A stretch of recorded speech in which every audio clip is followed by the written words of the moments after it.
Did you know that your childhood has a big impact on who you end up in a relationship with? And the funny thing is, it's usually not a good impact. We all have some childhood wounds, but we often don't take the time to heal them before getting into a relationship. Instead, what we do is that we try to fix our wounds through our partners. We are like children seeking to heal our wounds, wanting to get the love we couldn't get from our parents. Sigmund Freud said, even as adults, we're just crying babies, looking for parental love.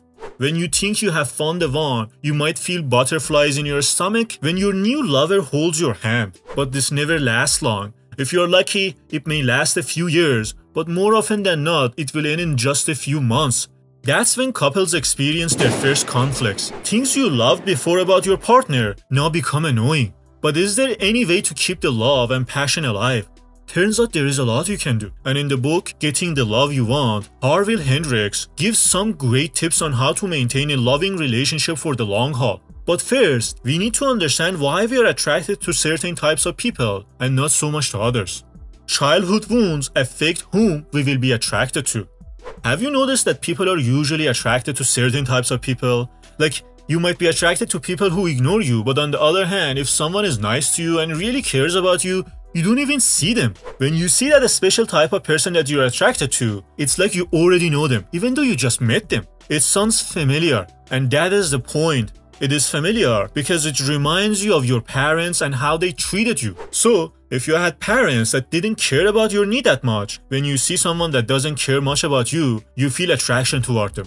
Research shows that people often end up with partners who are similar to their parents. Most of us, however, would deny this when it comes to our own relationships. For example, it's common for children who grew up in an abusive home to end up in an abusive relationship. Or children raised by alcoholic parents will often find themselves married to someone with an addiction. And by the way, this is all unconscious. Your old brain believes that you have finally found the ideal partner that will help you heal the psychological damage of your childhood.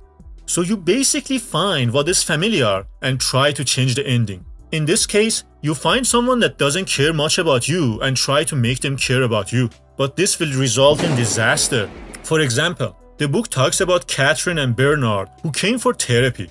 Catherine's dad used to get really sad and stay quiet for long periods. And not surprisingly, Bernard had the same tendency to retreat into silence. This similarity to her dad made Catherine pick Bernard as her partner. But as you might imagine, the same traits that made you attracted to your partner make you fall out of love with them. Even though Catherine was previously attracted to Bernard's quiet demeanor, when they started arguing over little things, his silence began to drive her crazy. But you know what?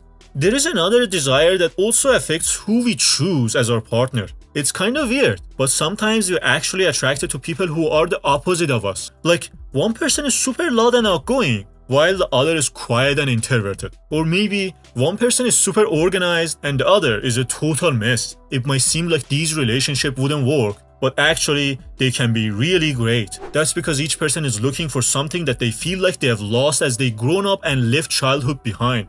They're looking for a sense of wholeness and completeness. And sometimes having an opposite in your life can help you feel that way again. So in summary, we are trying to unconsciously recreate our childhood environment, and this is more obvious in the early days of the relationship and whom we choose as a partner. By becoming aware of our unconscious tendencies and hidden childhood wounds, we can choose a better partner and not rely on our partner for healing our wounds. If you want the PDF summary of the book, click the link below and I will be happy to send it to you. Thanks again for being here with me. This is Bahman, and I enjoy sharing with you.